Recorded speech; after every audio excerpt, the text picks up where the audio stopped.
Hello everyone, welcome all of you. आज के इस वीडियो में हम बात करने वाले हैं एक फर्स्ट ईयर स्टूडेंट का क्या रोड मैप होना चाहिए। मतलब कि एक फर्स्ट ईयर स्टूडेंट नया नया बच्चा कॉलेज में जाता है, उसको क्या क्या चीज़ सीखनी चाहिए। एज फॉर एकेडमिक्स सारे कॉलेज के सिलेबस अलग होते हैं, लेकिन हम सबको पता है कि कॉलेज के सिलेबस बहुत ही ओल्ड हो चुके हैं और उनसे ज़्यादा प्लेसमेंट्स की तैयारी करना बहुत मुश्किल है। कॉलेज से अगर आपको प्लेसमेंट चाहिए, कॉलेज में एक आपकी कॉलेज में कंपनी आती है, तो किस तरह से आपको प्रिपरेशन करना होगा। एक दूसरी चीज़ का आपको कॉलेज में अपना परसेंटेज भी मेंटेन करना है। तो आपको कॉलेज की क्लास करने के बाद आप जो एज अ साइड हसल जो आप स्किल्स सीखते हो, मेनली उस वैल्यू उस चीज़ की है।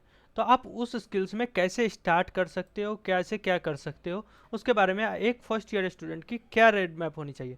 बहुत सारे स्टूडेंट जो बहुत अच्छा पढ़ने में होते हैं, लेकिन वो किसी भी वजह से बहुत अच्छे टॉप कॉलेजेस में नहीं जा पाते हैं, और तो वो किसी भी टायर 2 टायर 3 कॉलेज में रहते हैं, रह के वो कैसे एक अच्छे से प्रिपेयर कर सके अपने आप को एक अच्छे प्लेसमेंट के लिए। ठीक है, तो उसके बारे में आज हम बात करने वाले हैं। जैसे कि मैंने लिखा है फर्स्ट ईयर रोड में पहला चीज़ लिखा है मैंने सी लैंग्वेज। अब मैंने ये क्यों लिखा है, कोई भी स्टूडेंट है अगर वो फर्स्ट ईयर में है तो मैं उसको सजेस्ट यही चीज़ करूँगा कि सबसे पहले आपको चालू क्या करनी है, सी लैंग्वेज।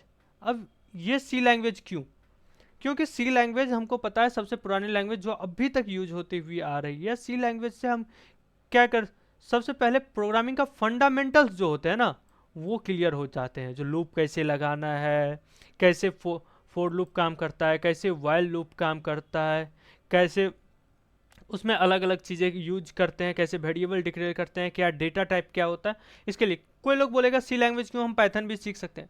पाइथन में वही चीज़ है, थोड़े से शॉर्टकट्स होने की वजह से ना उन्हें वहाँ पे डेटा टाइप इस सब के बारे में उतना ज़्यादा अच्छे से नहीं पता चल पाता है। तो मेरा सजेशन ये हमेशा रहेगा, कोई भी फर्स्ट ईयर का स्टूडेंट आता है, ज़्यादा दिन नहीं लगाना है, max to max 15 to 20 days.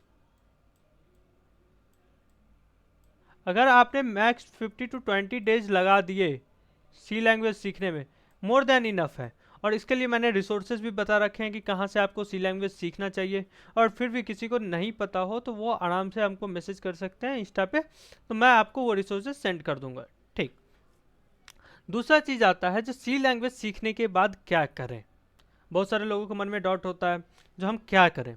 तो दो रास्ते हैं, या तो आप एक अच्छे फैंग कंपनी के प्रिपरेशन के लिए आप डायरेक्ट डीएसए स्टार्ट कर दो।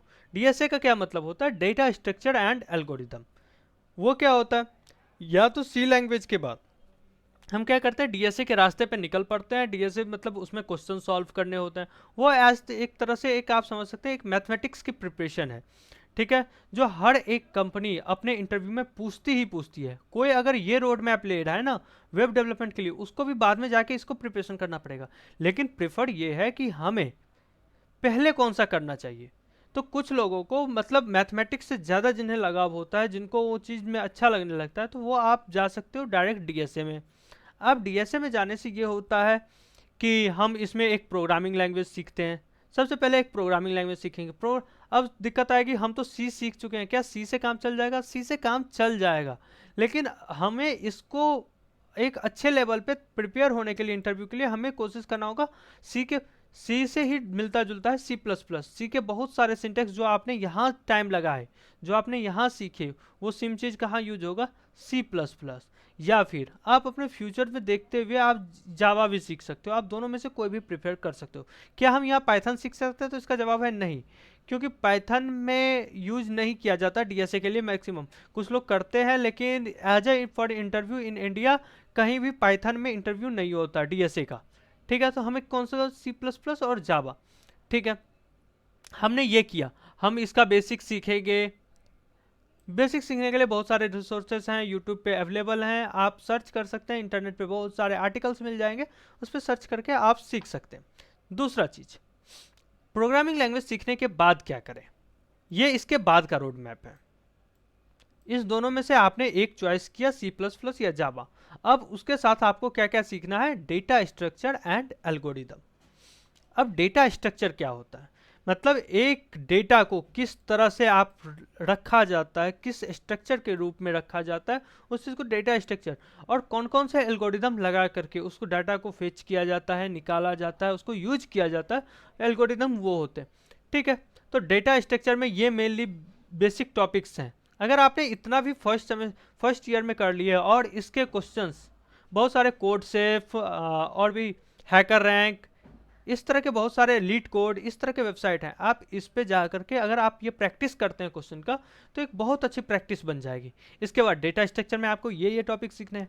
अगर आपने यहाँ ये टॉपिक सीख लिया, इसके आगे क्या करें, इसके आगे भी ये बहुत सारे टॉपिक हैं। ठीक है, तो आप उसके लिए प्रिफर कर सकते हैं, आप कोई बुक देख सकते हैं जिसमें इंटरव्यू के लिए प्रिपरेशन के लिए हो सकते हैं। लेकिन अगर आपने इतना भी कर लिया, array, link list, stack, queues, trees और ग्राफ मोर देन सफिशिएंट है। ठीक है, इसके बाद एल्गोरिदम में क्या क्या सीखे, आपको ये दोनों चीज़ें साथ साथ चलानी होगी। ठीक है, आप कोई भी सिलेबस का कोई भी कोर्सेज देखेंगे तो उसमें इस दोनों को मिक्स करके ही होता है। मैंने अलग अलग लिख रखा है क्योंकि आपको समझ में आए कि डेटा स्ट्रक्चर में क्या टॉपिक्स होते हैं और एल्गोरिदम में क्या टॉपिक होते हैं। एल्गोरिदम में जैसे सॉर्टिंग का एल्गोरिदम होता है, फिर सर्चिंग का एल्गोरिदम होता है, फिर ग्रेडी एल्गोरिदम होता है, ग्राफ एल्गोरिदम होता है, स्ट्रिंग एल्गोरिदम होता है, इसके अलावा टाइम कॉम्प्लेक्सिटी होता है। इस सब चीज़ जब आप सीखते हैं तो एक वो पूरा का पूरा एक डीएसए का पैकेज है। ठीक है, डाटा स्ट्रक्चर एल्गोरिदम के अंदर आता है। आप इससे जितने भी फैंग कंपनियां होती है, जितनी भी टेक कंपनियां, वो डीएसए का टेस्ट लेती ही लेती है, आईटी राउंड होता ही होता है, तो उसमें आप जा सकते हैं। ठीक है, इसके बाद जो लोग को पहले डाटा स्ट्रक्चर एल्गोरिदम करना या उन्हें अच्छा नहीं लगा या वो नहीं प्रिफर करना चाहते, उन्हें चाहते हैं जो कोड जो हम कर रहे हैं उससे एक आउटपुट दिखे, मैं कोई प्रोडक्ट बनाऊं, मैं कोई प्रोडक्ट डेवलप करूं, इससे किसी की मदद हो। अगर आप उन विचारधाराओं में से लोग हैं तो आपको किस रास्ते में जाना चाहिए, वेब डेवलपमेंट। कुछ लोग बोलेंगे क्यों ऐप डेवलपमेंट क्यों नहीं, मैं एज अ बिगिनर मैं किसी को ऐप डेवलपमेंट के लिए प्रीफर नहीं करता हूँ। सबसे पहला इशू आता है बजट इशू, क्योंकि जैसे ही आप ऐप डेवलपमेंट के लिए जाते हो आपके पास एक अच्छी खासी पीसी या लैपटॉप होनी चाहिए अच्छे खासे कॉन्फ़िगरेशन के साथ। वो मैक्सिमम फ्रेशर्स के पास नहीं होती, तो इसीलिए मैं सजेस्ट नहीं करता हूँ। और अगर आप वेब डेवलपमेंट सीख लेते हो ना, तो आपको ऐप डेवलपमेंट का भी रास्ता थोड़ा ईजी हो जाता है। वैसे आप सीखने के लिए डायरेक्ट ऐप डेवलपमेंट भी सीख सकते हो, ऐसा कोई ज़रूरी नहीं है ऐप डेवलपमेंट सीखने के लिए वेब डेवलपमेंट सीखनी ज़रूरी है। लेकिन जो एज अ पूरा होल रोड मैप यूज होता है, तो मैं उसी को बता रहा हूँ। मैं एक वेब डेवलपर हूँ, तो मैं वेब डेवलपमेंट के बारे में ज़्यादा अच्छे से प्रीफर कर सकता हूँ, बता सकता हूँ। ठीक है, वेब डेवलपमेंट में क्या आप सीख सकते हो, तो आप एक प्लान बना सकते हो, आप कोई कोर्स देख सकते हो। जैसे कि मैं भी अपना एक कोर्स बहुत जल्द लाने वाला हूँ यूट्यूब पे जावास्क्रिप्ट का, तो आप वो भी देख सकते हो। वेब डेवलपमेंट में क्या होता है, सबसे पहले दो चीज़ें होती है, front end back end developer. इसके बाद एक होता है full stack developer. Full stack developer क्या होता है, जो फ्रंट एंड और बैक एंड दोनों काम कर ले उसको फुल स्टैक डेवलपर कहते हैं।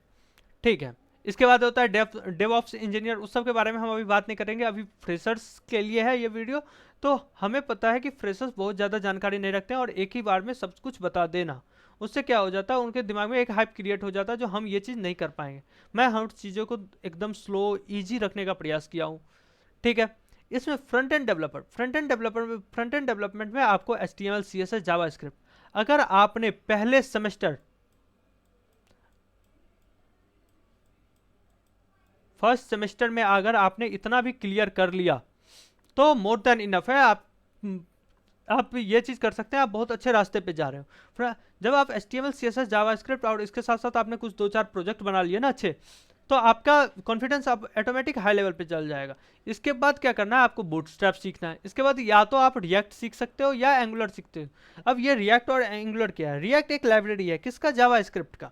ठीक है, उसको यूज किया जाता है सिंगल पेज एप्लीकेशन बनाने के लिए। आपने वेब ऐप का नाम सुना होगा, सिंगल पेज एप्लीकेशन का नाम सुना होगा। सिंगल पेज एप्लीकेशन वो होता है जो कि पेज को बिना रिफ्रेश किए एक बार में पूरा का पूरा पेज हो जाता है और इसके बाद आप नेविगेट कर पाते हो। ठीक है, तो आप या तो रिएक्ट जेएस सीख सकते हो या तो एंगुलर सीख सकते हो, आप दोनों में से कोई भी कंपेटिबली, लेकिन ज़्यादातर आजकल यूज हो रहा है रिएक्ट। फिर आप बैकएंड डेवलपमेंट की बात किया जाए तो बैकएंड डेवलपमेंट में आती है नोड.js, पाइथन, जावा। ठीक है, अगर आपने पहले डीएसए किया और आपने जावा सीखा तो आपका उस जावा का यूज यहाँ हो जाएगा।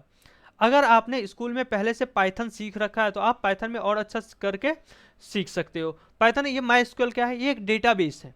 तो आप इस दोनों को डेटाबेस को कनेक्ट करना सीखोगे, पाइथन में अलग अलग लाइब्रेरी यूज करोगे जिससे आप बैकएंड में यूज कर सकते हो। मैं प्रीफर करता हूँ जब आप रिएक्ट सीख रहे हो, आपने जावास्क्रिप्ट पे आपने डीएसए नहीं किया है, आप डायरेक्ट फ्रंट एंड पे आए हो, तो आप जावास्क्रिप्ट सीखे। तो आप जावास्क्रिप्ट को बेटर करने के लिए आप रिएक्ट करो, तो वो जावास्क्रिप्ट की लाइब्रेरी है, नोड जेएस करो, वो भी जावास्क्रिप्ट की है। तो मतलब एक प्रोग्रामिंग लैंग्वेज से आपके सारे चीज़ें हो जाएंगी। तो मैं ये वाला रोड मैप चालू करता हूँ, जावास्क्रिप्ट, रिएक्ट और इसके बाद नोड जेएस के बाद एक्सप्रेस जेएस, इसी की लाइब्रेरी है। तो मतलब जावास्क्रिप्ट के अलावा और आपको दूसरी प्रोग्रामिंग लैंग्वेज सीखने की जरूरत नहीं पड़ी। फिर एक क्वेश्चन आता है क्या जावास्क्रिप्ट में डीएसए किया जा सकता है? तो हाँ, इसका जवाब है डीएसए किया जा सकता है, लेकिन बहुत सारे इंटरव्यू में शायद नहीं किया जाता है, मुझे इस चीज़ की पूरी जानकारी नहीं है। सबसे ज़्यादा प्रीफर्ड किया जाता है डीएसए करने के लिए, वो है C++ एंड जावा। अब सारा चीज़ का पाइथन में भी अलग लाइब्रेरी होती है जिससे आप माई को कनेक्ट करके आप बैकएंड डेवलपमेंट कर सकते हो। तो मैंने सीधा यहाँ प्रोग्रामिंग लैंग्वेज का नाम लिख दिया क्योंकि मैंने ये पाइथन और जावा के बारे में कुछ किया नहीं है। मैं हमेशा नोड.js, एक्सप्रेस इसको प्रीफर करता हूँ, मैं इसी पे काम करता हूँ। तो ये था आज का रोड मैप, जिससे जिस बच्चे को हेल्पफुल लगे, जो किसी बच्चे को इसमें क्या यूज हो सकता है कि, और किसी को कुछ डाउट हो जो फिर भी आप नहीं चूज कर पा रहे हो जो हमको किस रास्ते पे जाना है, तो आप मैसेज करना, मैं आपको एक बता दूंगा। मैंने पूरी तरह से एक्सप्लेन करने का कोशिश किया। और अगर आपके अंदर एक कोई स्पेशल ऐसा कोई क्राइटेरिया बैठ रहा है कि जो हम नहीं, हमको ये, आप ऐप डेवलपमेंट में भी जा सकते हो, इसके लिए कोई मनाही नहीं है। क्या कोई ज़रूरी नहीं है केवल ये दो ही रास्ते हैं, बहुत सारे रास्ते खुले हैं और आप डायरेक्ट AI के लिए जा सकते हो, तो बहुत अलग अलग रास्ते हैं। ठीक है, तो आज के वीडियो में बस इतना ही। Thank you all for watching this video.